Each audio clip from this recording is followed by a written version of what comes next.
আবৃত্তি করছি নেমন্তন্ন, লিখেছেন অন্নদাশঙ্কর রায়। যাচ্ছ কোথা চাংড়ি পোতা, কিসের জন্য নেমন্তন্ন? বিয়ের বুঝি না বাবুজি, কিসের তবে ভজন হবে? শুধুই ভজন, প্রসাদ ভোজন। কেমন প্রসাদ? যা খেতে স্বাদ। কি খেতে চাও? ছানার পোলাও, ইচ্ছে কি আর সরপরিয়ার? আহ কি আয়েশ, রাবড়ি পায়েস, এই কি বলি ক্ষীর কদলি। বাহ কি ফলার, সবরি কলার।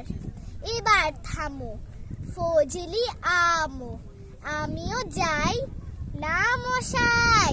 ধন্যবাদ।